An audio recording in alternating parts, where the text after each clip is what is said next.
Salam jumpa bersama dengan saya, Teolog Pancasila, Hasiholan Sihaloho. Assalamualaikum warahmatullahi wabarakatuh. Shalom, Om Swasti, salam kebajikan. Bapak Ibu sekalian, teman-teman sebangsa setanah air, kali ini Teolog Pancasila mempersembahkan sebuah pemikiran demi menciptakan sebuah kerukunan antar umat beragama. Karena menurut Teolog Pancasila, kerukunan umat beragama itu harus kita rangkai terus. Kalau ajaran-ajaran tentang agama itu kita pahami secara baik dan benar, kita bangun ajaran-ajaran agama itu sesuai dengan konteks Indonesia, maka sangat mungkin terjadi kedamaian di Indonesia.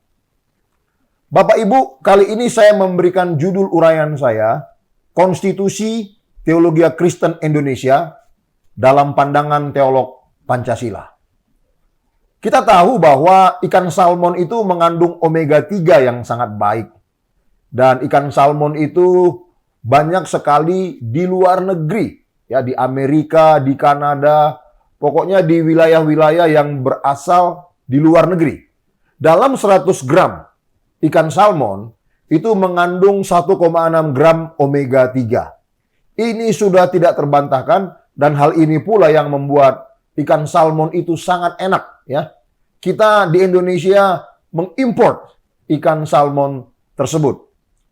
Namun setelah ditemukan sebuah penelitian dalam ikan gembung, ya, ikan kembung yang sangat mudah dicari ditemukan di Indonesia, ternyata setelah dilakukan sebuah penelitian, ikan kembung yang sering kita makan, dalam 100 gram ikan kembung itu mengandung 2,4 gram omega 3. Ternyata teman-teman sebangsa setanah air, ikan kembung kandungan omega 3-nya jauh lebih besar. Mengapa saya membuka uraian saya dengan pendahuluan ini? Kita bersyukur, ya, apa yang sudah kita dapat dari pengertian-pengertian pengetahuan orang-orang luar negeri. Nah, tetapi setelah kita mengkaji, kita meneliti sesuatu yang ada di bangsa ini, yang ada di Indonesia, ternyata bisa lebih baik. Inilah contohnya, ikan salmon dan ikan kembung. Nah, konstitusi, apa yang dimaksud dengan konstitusi? Teman-teman sebangsa setanah air, ya, setiap negara pasti mempunyai konstitusi. Namun bila negara tersebut belum merdeka atau terjajah, maka negara tersebut pasti tidak memiliki konstitusi. Konstitusi yang berlaku di negara itu adalah milik penjajah. Selama lebih kurang 350 tahun lamanya, Indonesia dijajah Belanda. Indonesia tidak memiliki konstitusi. Indonesia tidak mengatur negaranya sendiri. Karena apa? Dijajah oleh Belanda. Setelah Indonesia merdeka, saat itulah kita mengatur negara kita sendiri, kita memiliki konstitusi sendiri, kita berdaulat penuh atas Republik Indonesia, kita memiliki Undang-Undang Dasar tahun 1945 sebagai konstitusi. Dan di sanalah putra-putri bangsa memimpin negara ini, presiden, menteri, panglima, kapolri, dan lain sebagainya. Nah, di dalam Kamus Besar Bahasa Indonesia, konstitusi adalah segala ketentuan dan aturan tentang ketatanegaraan. Konstitusi juga dapat diartikan sebagai undang-undang dasar suatu negara. Konstitusi adalah seperangkat aturan yang mengatur dan membentuk organ-organ pemerintahan, termasuk wewenang yang dimilikinya, serta dasar-dasar negara. Konstitusi itu berfungsi dalam mempertahankan stabilitas dan keberlangsungan struktur politik dan hukum, serta prinsip dasar yang menjadi pedoman serta diformulasikan dalam bentuk tertulis. Nah, Bapak Ibu sekalian, istilah konstitusi menurut Wiryono Projodikoro berasal dari kata kerja konstituer, ya, dalam bahasa Prancis yang berarti membentuk. Jadi konstitusi berarti sebuah pembentukan terhadap aturan-aturan, terhadap tatanan yang ada dalam satu negara. Nah, ada beberapa ahli, beberapa pakar yang coba saya angkat pendapatnya perihal pandangan mereka tentang konstitusi. Ini dikutip dari buku Dasar-Dasar Hukum Tata Negara yang ditulis oleh A. Sakti Ramdonsyah R. Pengertian konstitusi yang pertama menurut I Dewa Gede Atmaja. Konstitusi dibedakan menurut definisi dan konseptual. Menurut definisi, dapat dikatakan konstitusi adalah himpunan norma atau kaidah konstitusi suatu negara yang menyiratkan bahwa konstitusi merupakan dokumen yang berisi norma atau kaidah-kaidah hukum untuk mengoperasionalkan penyelenggaraan kekuasaan negara. Itu menurut I Dewa Gede Atmaja. Sementara masih menurut I Dewa Gede Atmaja, sementara dari segi konseptual, konstitusi adalah norma atau kaidah hukum yang mengkaji teks yang tersurat dan tersirat di dalam pasal undang-undang dasar. Lalu ada pandangan yang berikutnya, ahli berikutnya, yaitu menurut Kenneth Clinton Weir. Ya. Kenneth Clinton Weir mengatakan, konstitusi digunakan dalam dua pengertian, yakni satu, digunakan untuk menggambarkan keseluruhan sistem ketatanegaraan suatu negara, kumpulan berbagai peraturan yang membentuk dan mengatur atau mengarahkan pemerintahan. Itu yang pertama. Lalu menurut Clinton, ya, Kenneth Clinton, yang kedua, konstitusi digunakan dalam pengertian yang lebih sempit, ya, yang digunakan untuk menggambarkan kumpulan peraturan yang biasanya dihimpun dalam suatu dokumen atau dalam beberapa dokumen yang berkaitan erat. Lalu ada ahli berikut, Ferdinand Lassalle. Ya. Menurut Ferdinand Lassalle, konstitusi juga dibagi dalam dua pengertian, yakni pengertian sosiologis dan yuridis. Nah, menurut beliau, menurut Ferdinand, di dalam pengertian sosiologis atau politis, konstitusi diartikan sebagai sintesis faktor-faktor kekuatan real yang menggambarkan hubungan antara kekuasaan-kekuasaan yang terdapat dengan nyata dalam suatu negara. Di dalamnya kan ada parlemen, ada kabinet, ada partai politik, dan segala macam. Itu menurut Ferdinand Lassalle dari pengertian sosiologis. Nah, dalam pengertian yuridis, ya, konstitusi adalah suatu naskah yang memuat semua bangunan negara dan sendi-sendi pemerintahan. Lalu Bapak Ibu teman-teman sebangsa setanah air, saya mencoba mengutip ahli satu lagi yang bernama Herman Heller. Ya. Menurut Herman Heller, konstitusi lebih luas daripada undang-undang dasar. Konstitusi tidak hanya bersifat yuridis, tetapi juga bersifat sosiologis dan juga bersifat politis. Menurutnya ada 3 pengertian konstitusi, ya, yaitu 1, konstitusi dilihat dalam arti politis dan sosiologis sebagai cermin kehidupan sosial politik yang nyata dalam masyarakat. Yang kedua, konstitusi dilihat dalam arti yuridis sebagai satu kesatuan kaidah hukum yang hidup dalam masyarakat. Dan yang ketiga, konstitusi yang tertulis dalam suatu naskah undang-undang dasar sebagai hukum yang tertinggi yang berlaku dalam suatu negara. Itu adalah definisi yang diberikan oleh ahli bagaimana pandangan mereka terhadap konstitusi. Nah, dari uraian dan definisi awal ini, saya menarik 2 kesimpulan. Kesimpulan pertama, konstitusi adalah segala aturan dalam bentuk apapun, dari tingkat paling bawah sampai tingkat paling atas, yang diperlukan dalam bernegara disebut konstitusi. Dan itu dibentuk oleh negara yang menggunakannya. Seperti kita Indonesia. Kita perlu konstitusi dalam bernegara.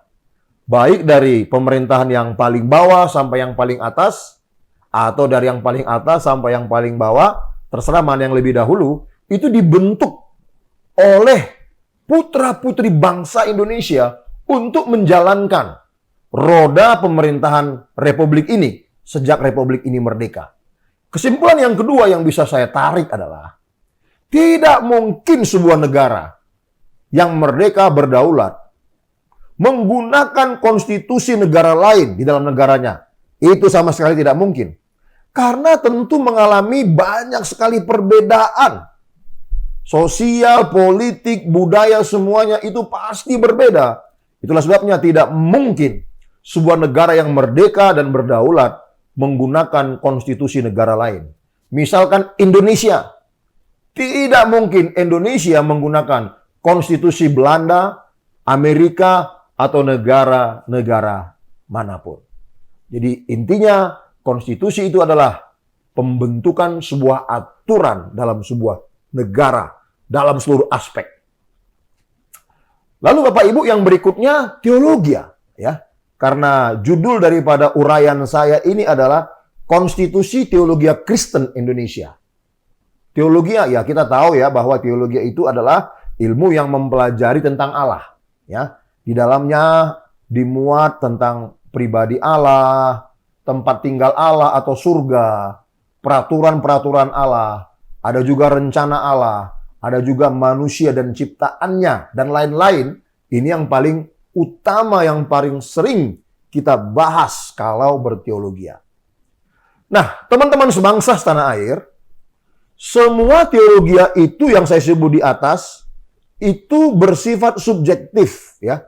Tidak mudah atau tidak dapat diukur secara pasti, seperti 5 tambah 5 sama dengan 10.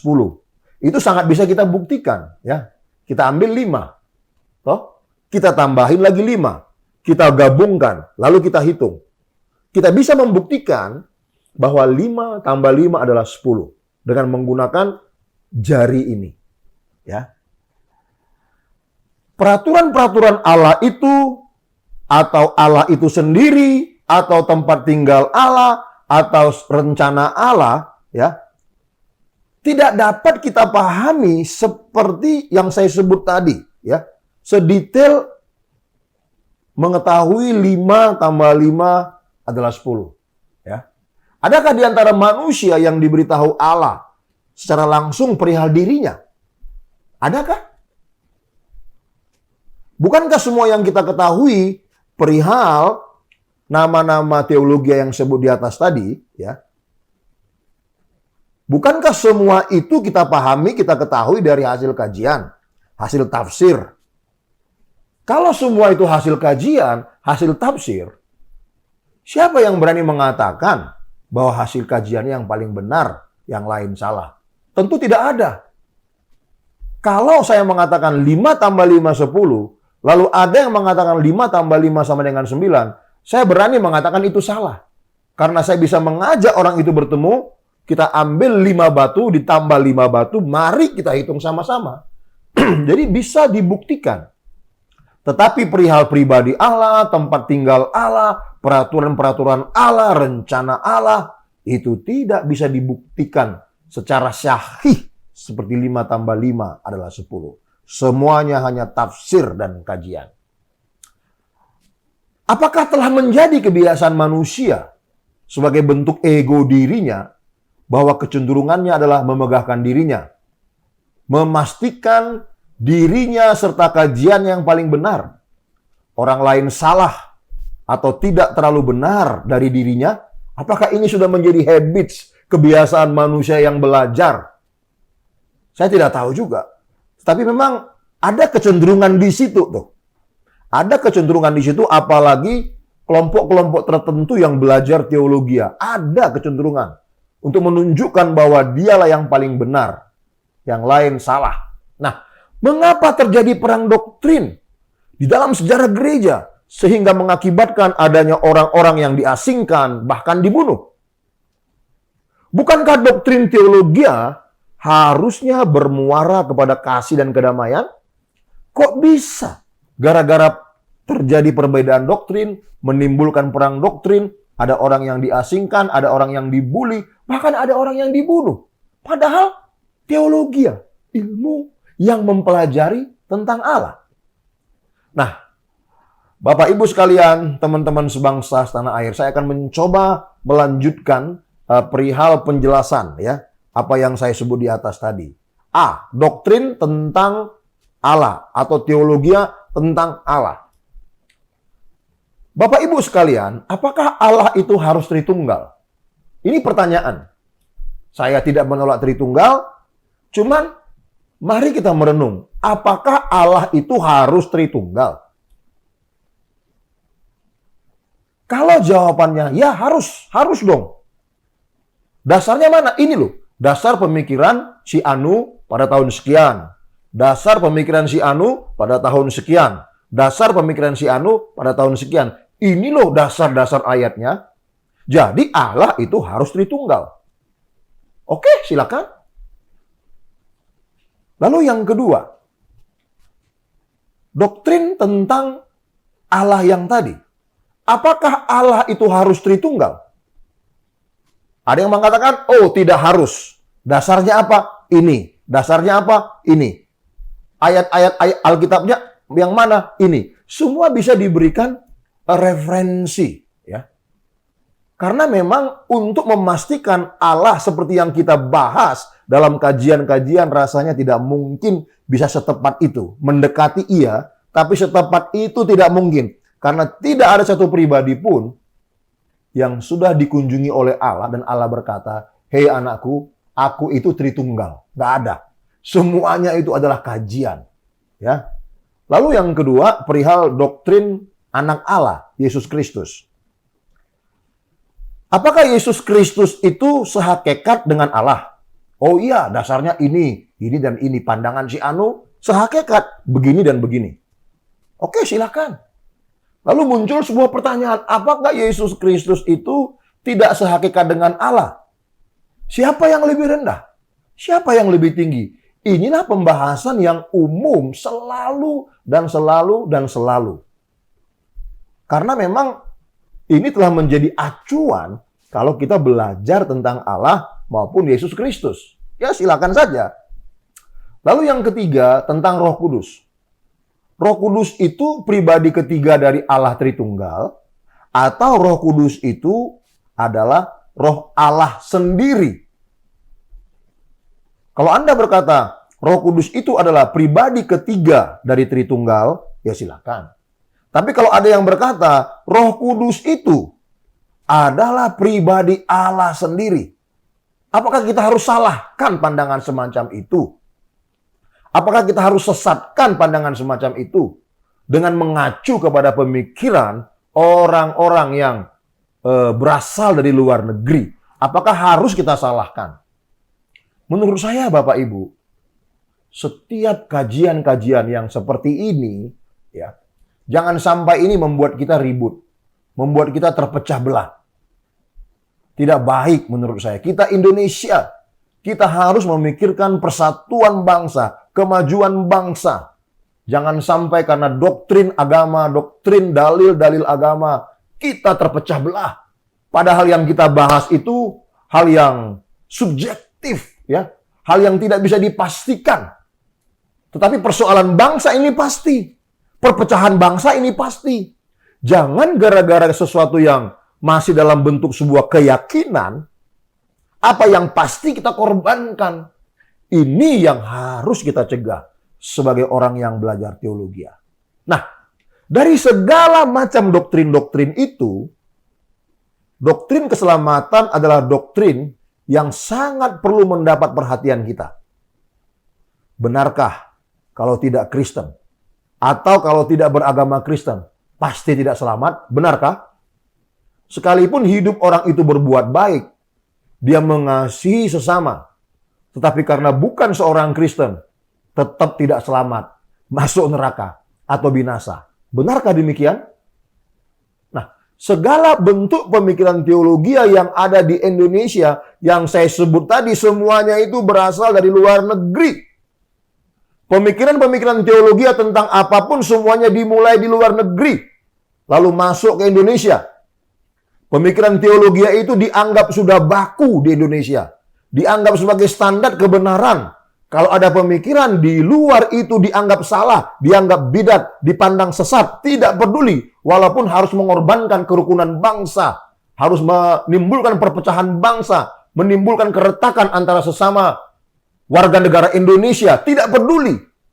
Betapa sadisnya dan egoisnya doktrin itu, sampai kerukunan itu harus dikorbankan demi sebuah pemikiran teologi yang sebetulnya belum tentu seperti itu. Sebagai warga negara Indonesia, mari kita berperan untuk membangun Indonesia. Saling mengasihi, kita bersatu dalam keragaman sesuai dengan cita-cita para pahlawan yang melawan penjajah dulu. Nah, di dalam pengamatan saya, Kristen atau agama-agama yang ada di Indonesia belum merdeka secara berteologi. Mohon maaf, ini pengamatan saya, ya. Belum merdeka secara berteologi. Kita sangat berpegangan kepada tafsir atau dalil-dalil orang luar negeri yang memang pendahulu, ya. Mereka pendahulu, mereka yang mengenalkan kita kekristenan, mereka yang mengajarkan kita teologi. Ya, tidak bisa kita pungkiri. Tetapi kita harus melihat konteks negara, ya, konteks Republik Indonesia ini. Nah, dalam pengamatan teolog Pancasila, yaitu Hasiholan Sialoho, semuanya itu berperan atau semuanya itu berpotensi. Satu, memecah belah bangsa. Berpotensi memecah belah bangsa. Yang kedua, berpotensi melupakan jasa para pahlawan yang memerdekakan Indonesia ini. Yang ketiga, berpotensi, ya, secara tidak langsung ataupun langsung menganggap para pahlawan adalah kafir dan masuk neraka.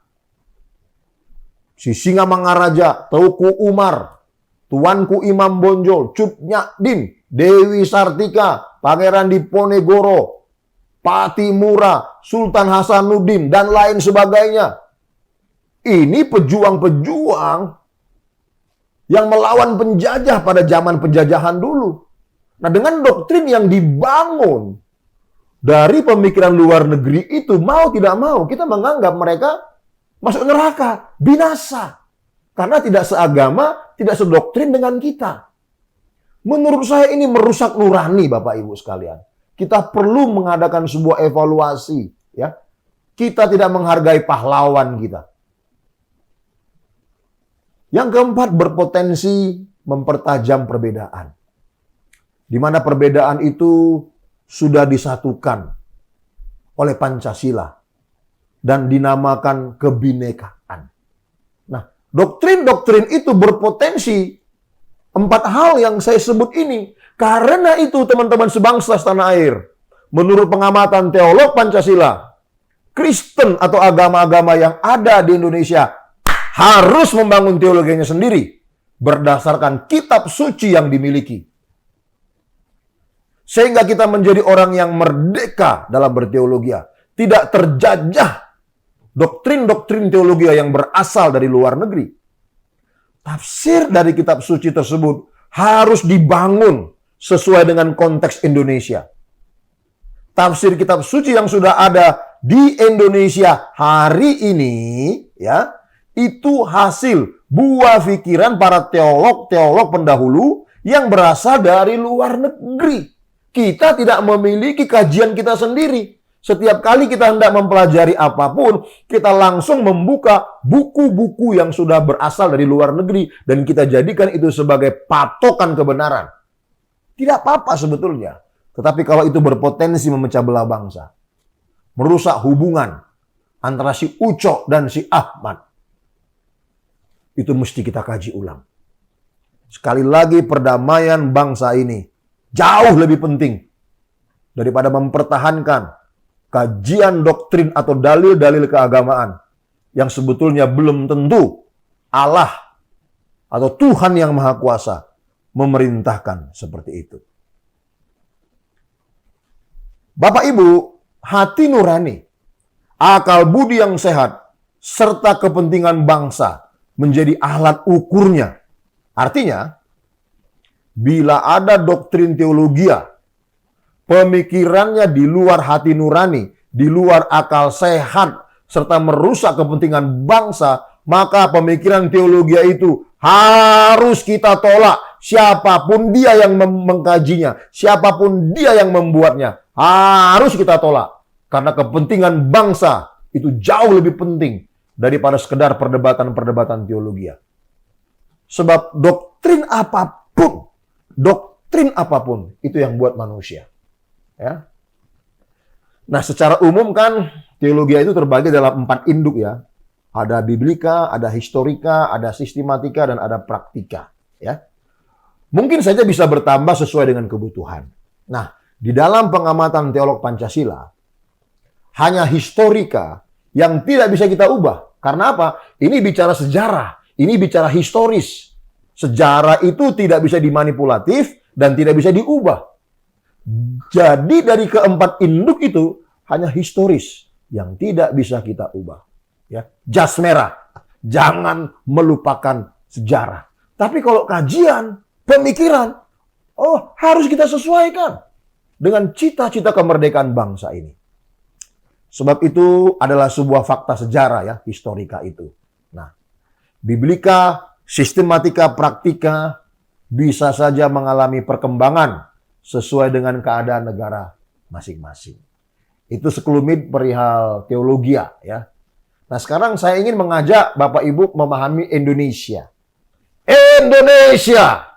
Indonesia ya. Ada reporter sepak bola. Siapa kita? Indonesia. Siapa kita? Indonesia. Itu sebetulnya itu dorongan bagi kita untuk mencintai Indonesia lebih daripada negara yang dari negara itu muncul agama atau kajian doktrin atau dalil. Sebetulnya itu mengajak kita untuk kembali pulang ke Indonesia. Karena tidak sedikit orang-orang yang belum pernah keluar negeri secara badani, dia sudah meninggalkan Indonesia sangat jauh. Dari segi apa? Doktrin, dalil keagamaan. Seolah-olah dia bukan orang Jawa, orang Batak, orang Rote, orang Papua, orang Ambon, orang Aceh. Oleh karena doktrin dan dalil agama. Ayo kita kembali ke Indonesia. Cintai Republik ini. Cintai Ibu Pertiwi. Indonesia adalah negara yang berdaulat atas dirinya sendiri sejak merdeka 17 Agustus 1945. Indonesia terdiri dari ribuan pulau, suku bangsa dan bahasa. Sebelum agama Kristen dan Islam masuk ke Indonesia, diperkirakan mayoritas penduduknya hidup dengan aliran kepercayaan sesuai dengan tradisi suku masing-masing. Kalaupun mungkin ada yang beragama, kemungkinan besar Hindu, agamanya Hindu. Ya. Nah, sejak agama serta ajarannya masuk ke Indonesia, dalam hal ini Kristen maupun Islam, secara perlahan tradisi-tradisi kepercayaan dalam masing-masing suku pun berangsur ditinggalkan. Dalam konteks kekristenan misalkan, walaupun tidak semua, ada saja pendeta-pendeta Kristen itu menganggap budaya Batak itu kafir. Ulos sebagai identitas orang Batak dibakar sama dia. Oleh karena dianggap kafir. Bahkan yang lebih ekstrim, tidak mau makan ikan mas. Karena ikan mas dianggap makanan adat. Waduh. Yang lebih sadis lagi, tidak mau manggil saudara laki-laki mamanya sebagai tulang. Karena apa? Itu adat. Ini pemikiran yang sangat kacau sekali. Nah, hal ini terjadi mengingat kuatnya arus agama serta ajarannya. Kuat sekali arus itu ya. Doktrin atau dalil-dalil keagamaan dibangun untuk menyatakan bahwa budaya atau tradisi yang ada di Indonesia adalah kafir. Waduh ya. Oleh karena doktrin dibangun ya, budaya di suku-suku yang ada di Indonesia dianggap kafir. Sementara si pembuat doktrin itu, si pembuat dalil itu mengenakan budaya atau tradisi suku bangsa di tempat lahirnya agama tersebut. Jadi dengan kata lain, suku bangsa, tradisi di tempat lahirnya agama tersebut itu tidak kafir. Oh, belum tentu. Saya bisa membuktikan. Itu sama saja dengan budaya Batak, budaya Jawa. Sama. Tidak ada bedanya itu. Cuman kali ini saya tidak membahas di sana. Nah, pertanyaan sederhana, Bapak Ibu. Benarkah budaya atau tradisi yang ada di Indonesia itu kafir? Benar tak? Apakah tradisi, budaya, suku yang ada di Indonesia itu merugikan? Siapa yang dirugikan? Kok sampai dituduh kafir? Apakah itu merugikan? Tapi budaya, suku, tempat lahirnya agama itu selalu dikait-kaitkan dengan teologi. Apakah tradisi, suku, budaya yang ada di Indonesia dari dalamnya tidak bisa kita membangun teologi? Bisa. Nah, teman-teman sebangsa setanah air. 350 tahun lamanya Belanda menjajah Indonesia. Kita mengalami kejahatan kemanusiaan. Hak kita dirampas, dibunuh, kita diperbudak. Setelah Indonesia merdeka, ternyata kita kembali lagi terjajah secara doktrin dan dalil-dalil agama. Kita sudah dijajah secara fisik 350 tahun. Setelah kita merdeka, doktrin, kajian, dalil-dalil agama juga menjajah kita. Sampai kita, teman sebangsa setanah air, sama-sama putra-putri Ibu Pertiwi, kita bisa ribut, saling menjelekkan, bahkan saling menghancurkan. Oleh karena kajian doktrin, teologi, dalil-dalil agama yang berasal dari luar negeri. Ini yang saya maksud. Kita terjajah kembali. Seolah-olah motto VOC, Divide et Impera, yang dulu diterapkan oleh Belanda saat menjajah Indonesia. Seolah-olah itu terjadi, tapi dalam bentuk kajian, dalil-dalil dalam keagamaan. Oh, Bapak Ibu, teman-teman sebangsa setanah air, jangan seperti itu. Ya. Rakyat Indonesia itu terdiri dari masing-masing suku, ya. Akhirnya menganut agama yang datang dengan berbeda keyakinan, berbeda doktrin dan dalil. Bahkan karena doktrin ataupun dalil-dalil itu, kita melupakan para pahlawan kita, para pejuang kita. Kita sebagai Indonesia lebih mengagumi para pembuat doktrin atau para pembuat dalil dalam agama yang kita anut daripada pahlawan bangsa seperti nama-nama yang kita sebut tadi. Apa jasa mereka untuk membangun negara Republik Indonesia? Apa jasa mereka untuk mempersatukan Republik ini? Apa? Coba kita pikir secara nurani, secara akal sehat. Sejak Indonesia merdeka, kita tidak pernah bersatu padu. Kita tidak pernah satu tujuan, krek begitu ya. Satu tujuan, krek. Sejak kita merdeka, kita tidak pernah satu krek, satu tujuan, bersatu padu untuk membangun bangsa. Tidak pernah. Tahun ini, tahun 2021. Berarti 76 tahun lamanya kita sudah merdeka. Menurut pengamatan teolog Pancasila, kita tidak pernah bersatu utuh, krek, satu tujuan untuk membangun bangsa. Nah, dalam pengamatan saya, salah satu yang membuat kita tidak pernah krek bersatu membangun bangsa adalah doktrin, dalil-dalil dalam agama. Kita lebih suka ngurusin surga, kita lebih suka ngurusin neraka, kita lebih suka mengumandangkan bahasa-bahasa asing yang bertalian dengan keagamaan daripada konsentrasi membangun bangsa, mengentaskan kemiskinan. Kita lebih suka itu. Ini masalah yang harus kita selesaikan sebagai anak bangsa yang memiliki agama. Itulah sebabnya teman-teman sebangsa setanah air, penting sekali bagi kita untuk membuat konstitusi teologia Indonesia. Dalam hal ini Kristen. Ya, konstitusi teologia Kristen Indonesia. Bagi yang beragama Kristen. Semoga apa yang saya pikirkan ini, apa yang saya gumulkan ini, tujuannya itu bisa dipahami. Saya tidak menunjukkan bahwa saya paling pintar. Saya tidak menunjukkan bahwa saya mampu membangun konstitusi teologi Kristen secara pribadi. Tidak mungkin saya bisa. Cuman saya memiliki kerangka berpikir, mengajak teman-teman sebangsa setanah air untuk membangun itu. Supaya kita bisa bersatu sebagai bangsa, menjadi negara yang terhormat. Kekayaan alam bisa kita nikmati seluas-luasnya. Tidak ada lagi mbok mira, mbok pinem, mbok apa yang miskin. Tidak ada. Semuanya sejahtera. Karena memang negara ini kaya.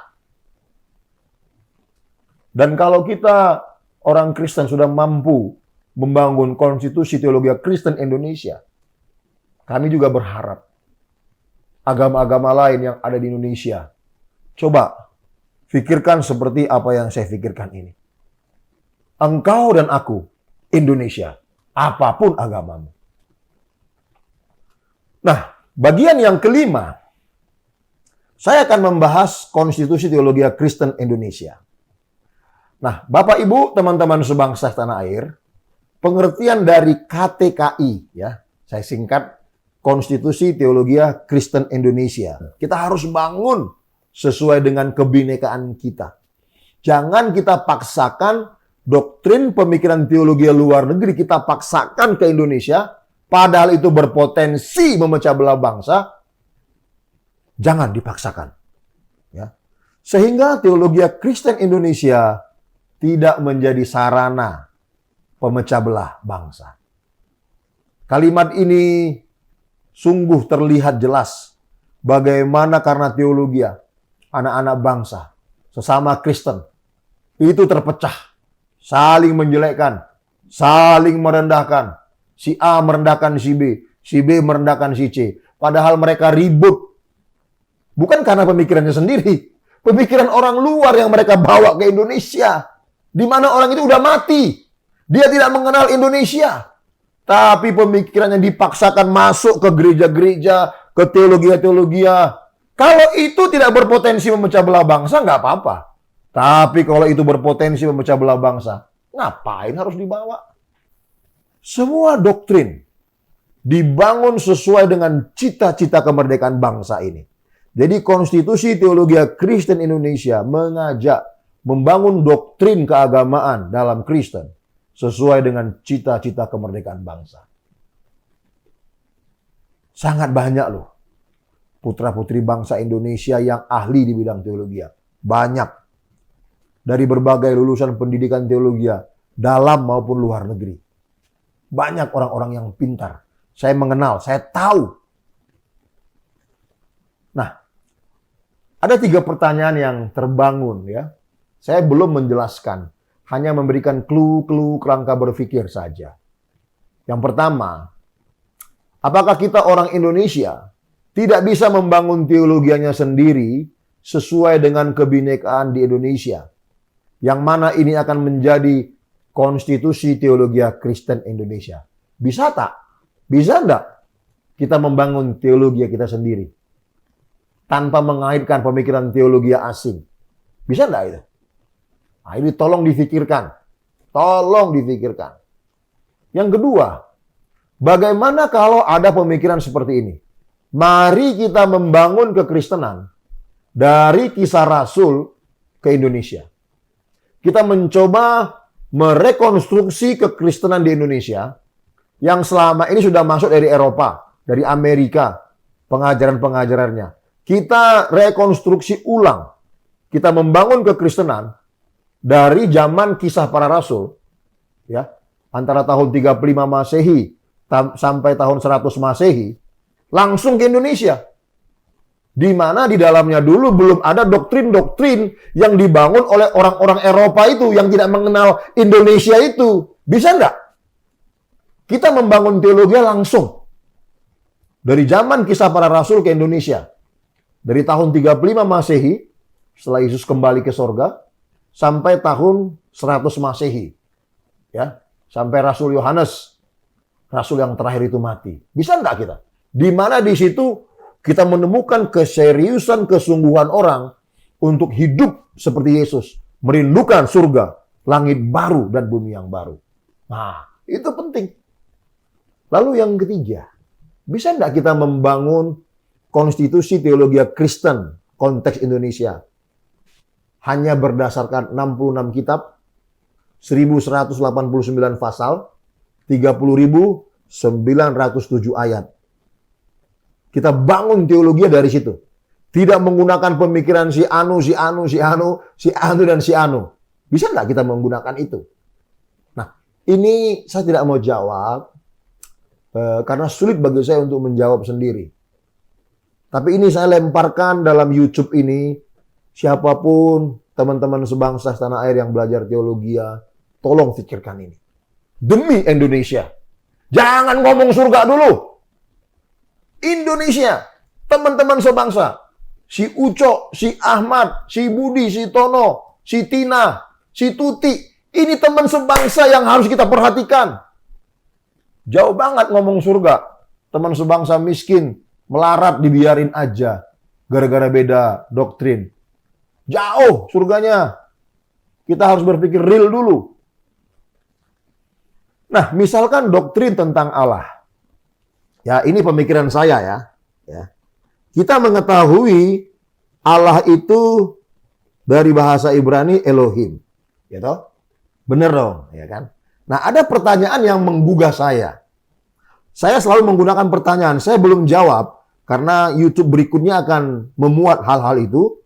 Di sini hanya menggugah kerangka berpikir, ya. Elohim dari bahasa Ibrani. Pertanyaan saya adalah begini. Apakah Adam pada rancangan semula, sebelum Adam berdosa, memanggil Allah itu Elohim?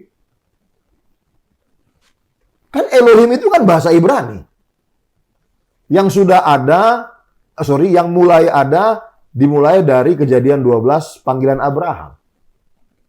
Itu yang pertama tuh. Lalu yang kedua, setelah Adam berdosa, anak-anak Adam, Kain, Habel, Set, keturunan berikutnya Henoh, Metusalah. Apakah mereka juga memanggil Elohim? Bukankah Elohim itu bahasa Ibrani? Yang mulai muncul menurut urutan Alkitab, ya diperkirakan dari Kejadian 12 lah. Sejak Allah itu memanggil Abraham. Yang ketiga, apakah Nuh juga memanggil Allah itu Elohim? Karena dia hidup sebelum Abraham. Dia hidup sebelum Israel. Coba ya Bapak Ibu, Bapak Ibu, coba baca kisah Nuh, ya. Dalam Kejadian 6 sampai 9. Tidak satu kali pun dari mulut Nuh itu keluar kalimat memanggil Allah. Tidak ada. Tidak ada. Seperti Abraham memanggil Allah Elohim, Musa memanggil Allah Elohim.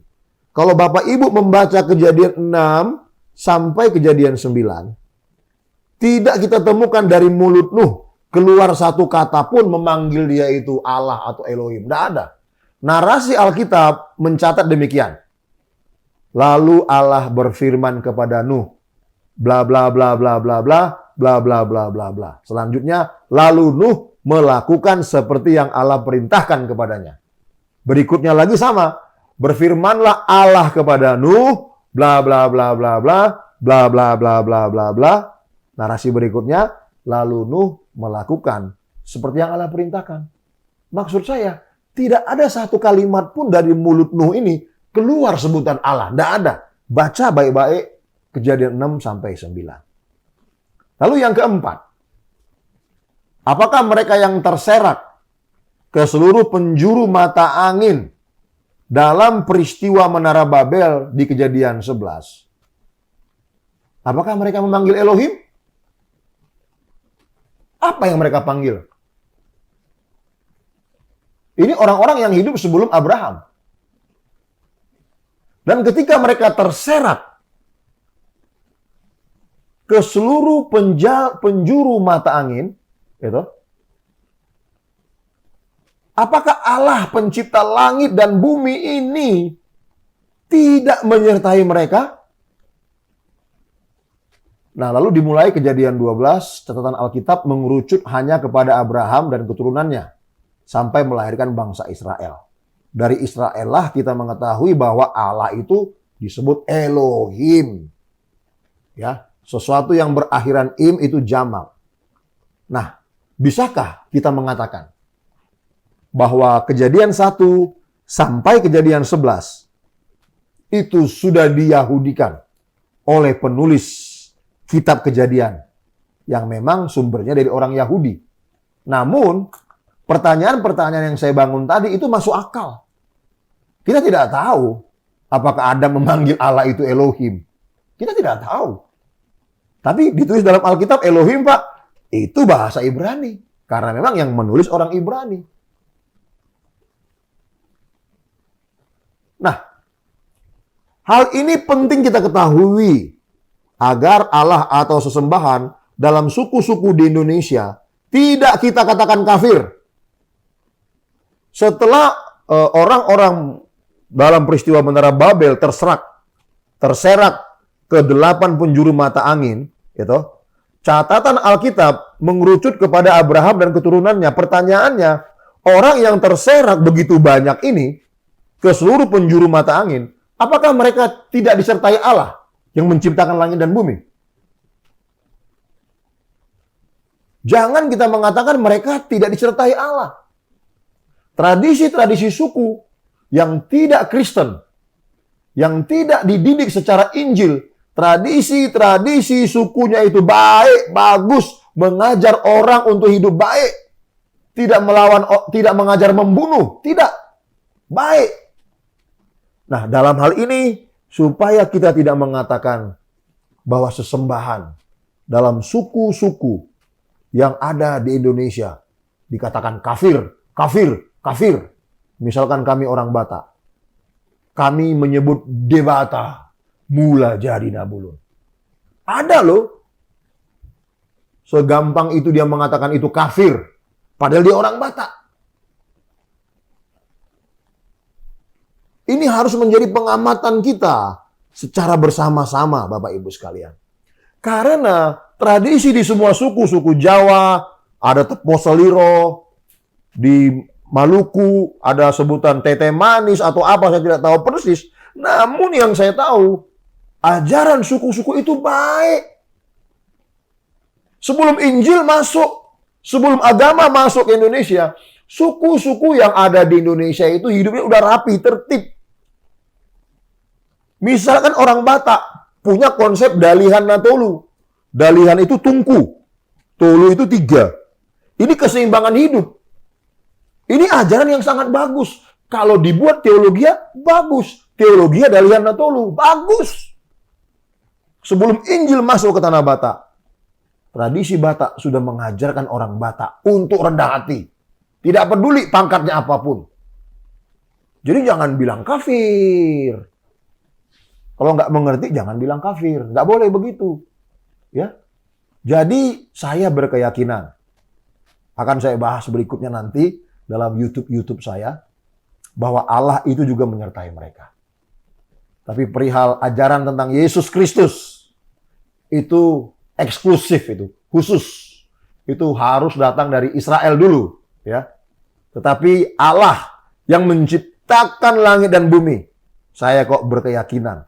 Dia menyertai suku bangsa yang terserak oleh peristiwa Babel yang bisa saja melahirkan suku Jepang, bangsa Jepang, Cina, dan lain-lain segala macam. Yang dari mereka itu tidak kita kenal ajaran Yesus Kristus. Karena memang Allah sudah memilih Abraham, Ishak, Yakub, Israel untuk melahirkan putra tunggalnya. Tetapi dalam bangsa-bangsa itu, budaya-budaya itu baik. Coba lihat orang Jepang hari ini. Tertib. Korupsinya, kalaupun ada mungkin kecil. Dibandingkan kita ini. Negara beragama ini. Mestinya kita malu. Ya, kita evaluasi lagi lah. Semua doktrin, kajian, dalil-dalil itu sesuaikan dengan nurani. Kalau tidak sesuai dengan nurani, jangan paksa dilakukan dulu. Karena ukurannya harus nurani dan akal budi yang sehat. Nah, berikut ini adalah analisa Konstitusi Teologi Kristen Indonesia perihal doktrin Kristen. Bapak Ibu, teman-teman sebangsa setanah air. Indonesia banyak mencontoh atau mengkopi berbagai disiplin ilmu serta teknologi dari luar negeri. Bahkan menjadikannya sebagai standar kebenaran. Misalkan ilmu kedokteran serta teknologinya. Kita pelajari, kita kopi, bahkan kita beli alat-alatnya, mesin-mesinnya bagus. Misalkan ilmu pertambangan serta teknologi pertambangan. Ilmu kelautan serta teknologi kelautan. Ilmu pertanian kehutanan serta teknologinya. Itu kita kopi, kita pelajari dari luar negeri. Ya. Ini bagus. Bagus. Selama kita belum menemukan hal yang baru, nggak apa-apa, kita pakai saja teknologi itu. Mengapa? Karena ini tidak berpotensi memecah belah bangsa. Justru berpotensi untuk menimbulkan kebaikan, menyembuhkan, memakmurkan. Tidak berpotensi memecah belah bangsa. Jadi apabila kita belum mampu menemukan hal yang baru, ya pakai saja itu. Sampai kita berdoa, kita berharap putra-putri Indonesia rajin melakukan sebuah penelitian. Dan pemerintah mengucurkan dana yang cukup besar untuk melakukan sebuah penelitian terhadap hal-hal yang baru. Bisa sebetulnya. Apa yang nggak bisa? Bisa. Ya. Nah, beda halnya dengan doktrin Bapak Ibu atau dalil-dalil keagamaan. Apa yang ada di Indonesia perihal doktrin atau dalil itu berasal dari pemikiran luar negeri. Kita berterima kasih atas semua doktrin atau dalil yang ada di Indonesia. Sekalipun itu berasal dari pemikiran orang luar negeri. Kita patut bersyukur. Ban kamsyah. Terima kasih. Ya. Karena berguna untuk melengkapi kita sebagai orang beragama. Ya. Sesuai dengan kepercayaan agama yang kita anut. Kajian dalil doktrin itu berguna. Jangan bilang tidak berguna. Berguna. Namun, harus kita pahami. Doktrin atau dalil-dalil keagamaan itu buatan manusia. Harus kita pahami itu buatan manusia. Siapapun dia. Mau orang suci, orang saleh, santo, atau apapun. Dia manusia. Pasti punya sisi lemah. Cuman mereka meyakini atau menyampaikannya pakai nama Allah, nama Tuhan. Namun sesungguhnya itu kajian. Itu tafsir. Nah itulah manusia. Dia bangun sebuah doktrin, dia bangun sebuah kajian, dia bangun sebuah dalil, dia sebut ini firman Allah. Oh, Bapak Ibu, kita harus cerdas ya. Dalam segala hal kita mesti cerdas. Kerukunan, persatuan bangsa jauh lebih penting. Namun sebagai Indonesia, kita harus menganalisa semuanya itu dengan tepat. Analisa supaya tepat. Jangan sampai Indonesia dirugikan.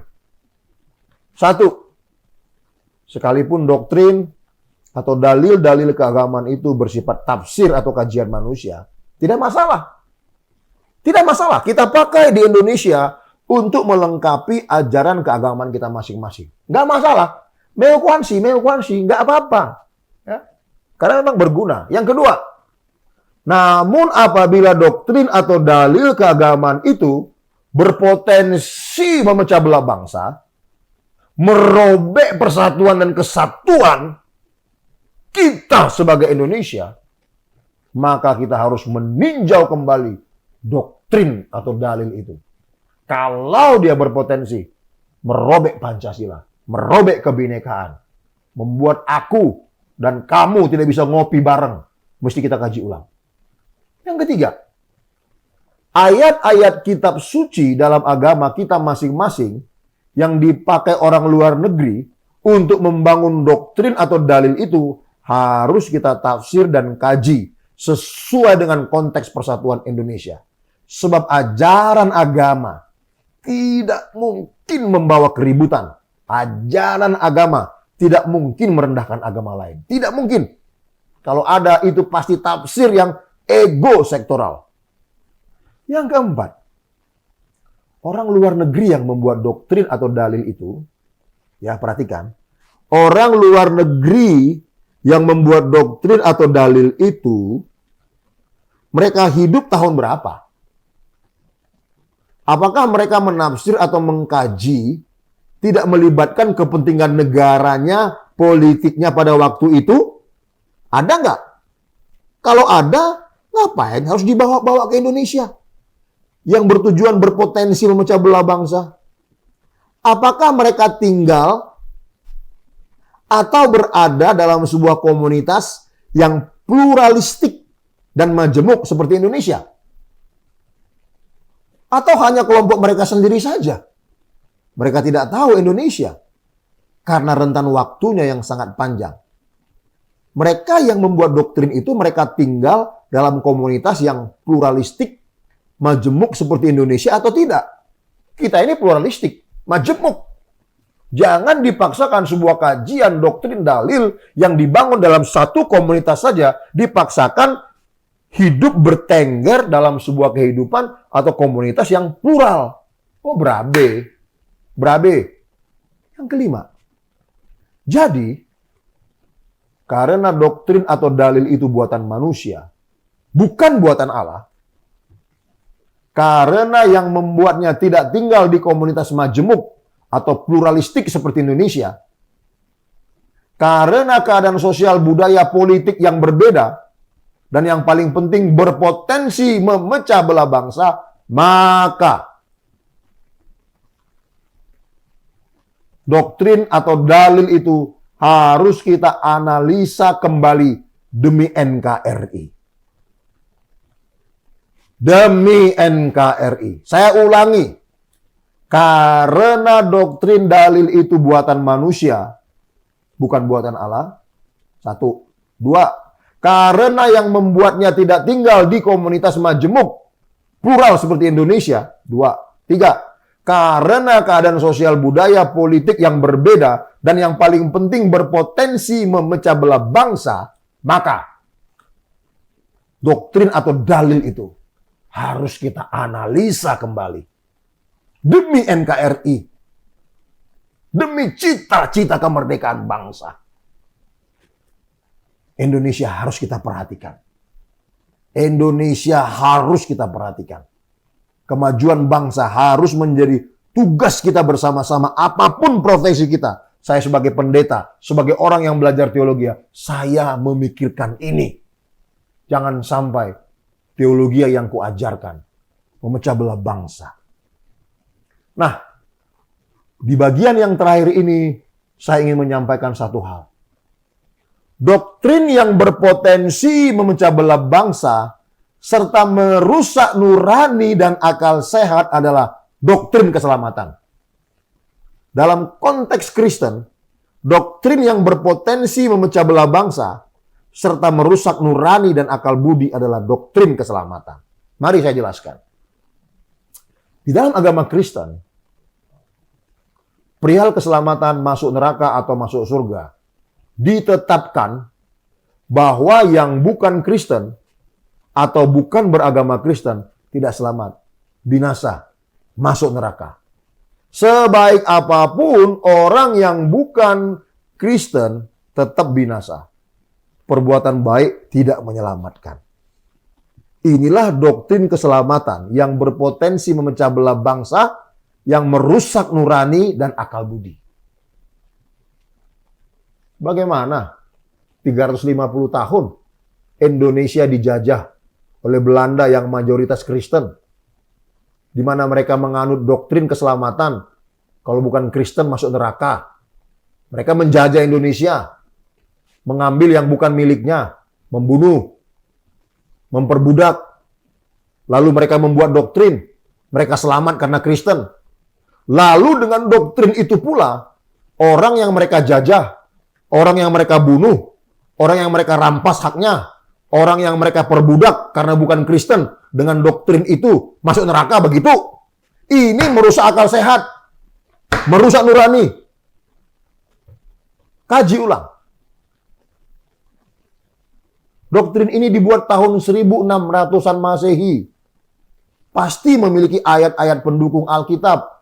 Seperti Yohanes 14 ayat 6. Kisah Rasul 4 ayat 12 dan lain-lain. Namun, apakah memang benar ayat-ayat itu memastikan tidak ada keselamatan di luar Kristen? Kita sudah menafsirkan demikian. Kalau kita belajar keselamatan dari rancangan semula, belajar penebusan dari rancangan semula, bukan dari perjanjian baru, maka dipastikan Yohanes 14 ayat 6, Kisah Rasul 4 ayat 12, dan lainnya, dipastikan itu tidak menyatakan tidak ada keselamatan di luar Kristen. Kita ini kan terjebak oleh pemikiran Eropa yang hanya menggunakan dasar perjanjian baru. Kalau berbicara keselamatan itu harus dari perjanjian lama, rancangan semula. Di sana baru utuh rangkaiannya. Namun saya tidak bisa menjelaskan saat ini. Nah, bagaimana dengan nurani dan akal sehat kita, Bapak Ibu? Bila ada orang-orang yang dalam hidupnya berbuat baik, tapi bukan seorang Kristen, apakah dia binasa? Coba kita berdiskusi dengan akal sehat kita, dengan nurani kita. Jangan menggunakan doktrin yang belum tentu benar itu.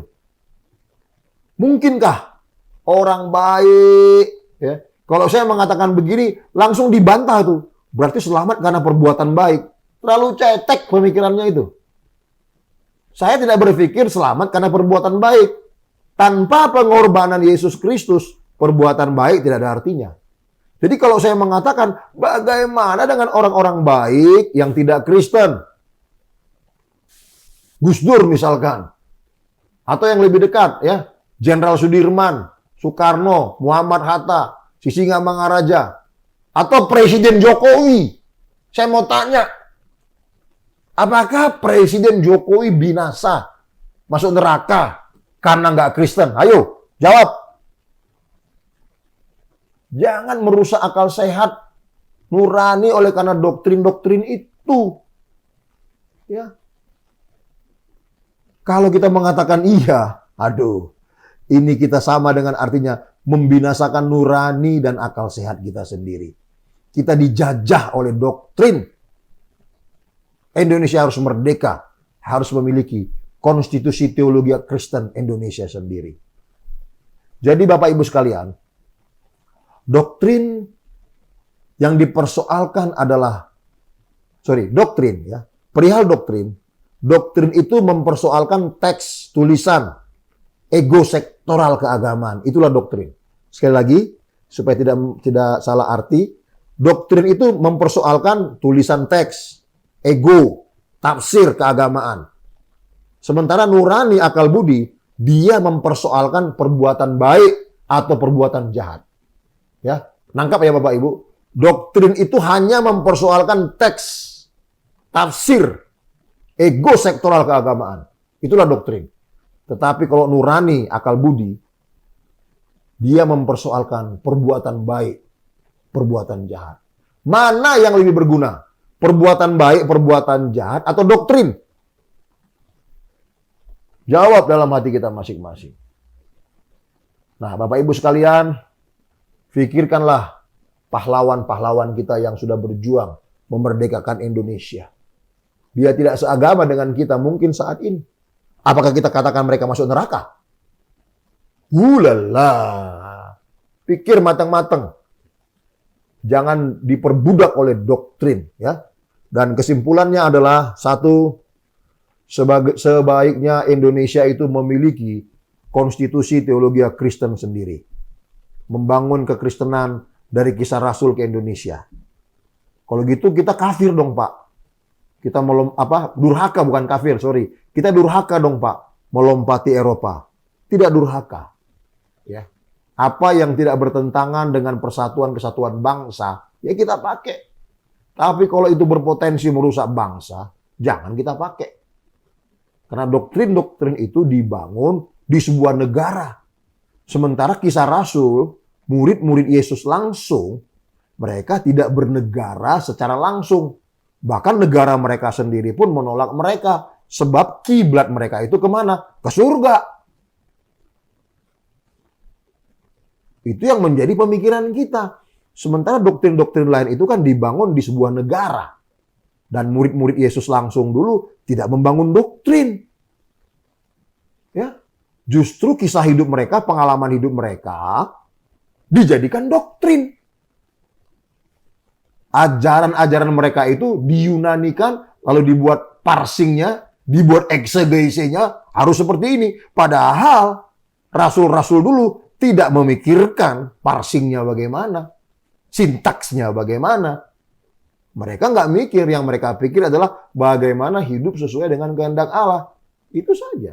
Yang kedua, sejak Indonesia merdeka, kita tidak pernah bersatu dalam membangun Indonesia.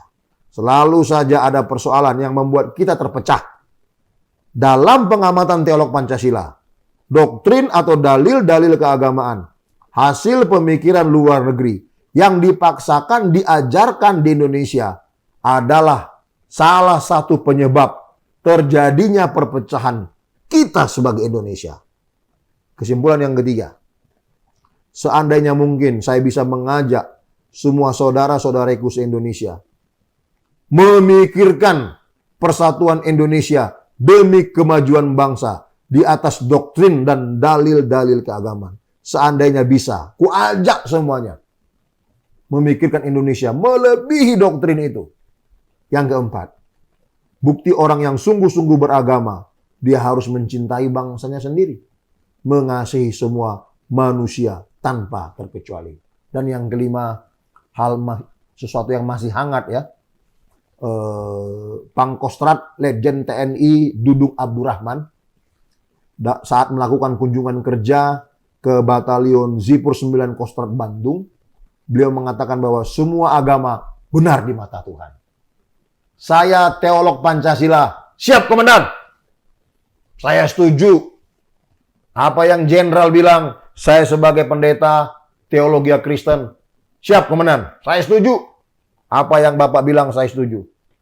Kalau Tuhan menghendaki mengizinkan ada waktu, pengen ketemu sama Bapak ngomong-ngomong. Bapak Muslim, ya, saya Kristen. Saya sependapat. Semua agama benar di mata Tuhan. Walaupun apa yang disampaikan oleh sang legend ini, ya ditentang oleh orang yang belajar doktrin, ya silakanlah. Tapi saya setuju apa yang dikatakan beliau. Tidak ada agama yang mengajarkan, silakan membunuh, silakan mencuri, silakan berzina. Nggak ada. Semua pasti menolak hal semacam itu. Ya, jadi saya setuju apa yang dikatakan Pangkostrat Letnan Jenderal TNI Dudung Abdurrahman. Saya setuju. Pejabat RI harus mengurus negara. Ya, jangan ngurusin orang masuk surga atau masuk neraka. Pejabat RI harus mengurus negara, jangan mengurus doktrin. Itu yang paling penting yang harus kita pegang. Jadi akhir kata Bapak Ibu sekalian, apa yang saya sampaikan ini sebuah himbauan, sebuah ajakan supaya kita tidak terpecah belah sebagai Indonesia oleh karena doktrin. Kita punya kitab suci yang lengkap, agama apapun kita punya. Yuk, kita bangun doktrin kita sesuai dengan Indonesia. Tuhan Yesus memberkati. Akhirnya ada sebuah lagu yang hendak saya nyanyikan, yang saya gubah sendiri, yang saya beri judul Jangan Terjajah Doktrin.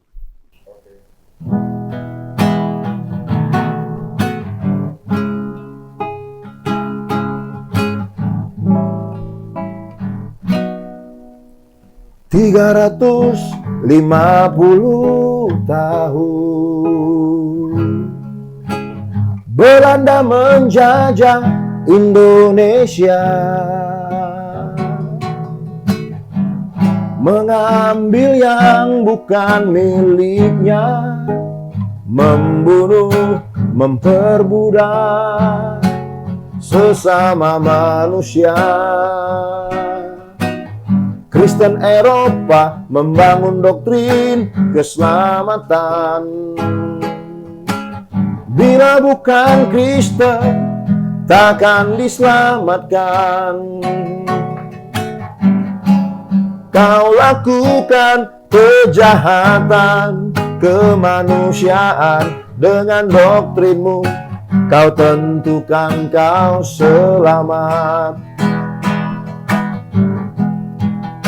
Si singa mengaraja, Teuku Umar, Tuanku Imam Bonjol,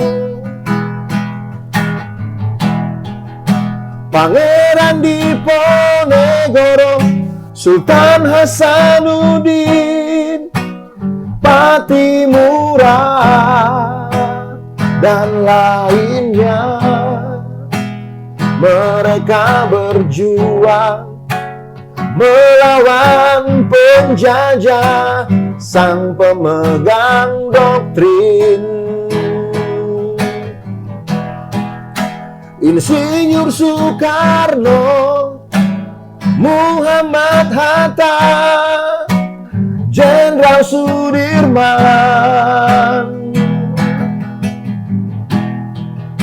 Mereka berjuang mengusir penjajah, Indonesia merdeka. Aku tak percaya mereka tak selamat sesuai doktrin penjajah.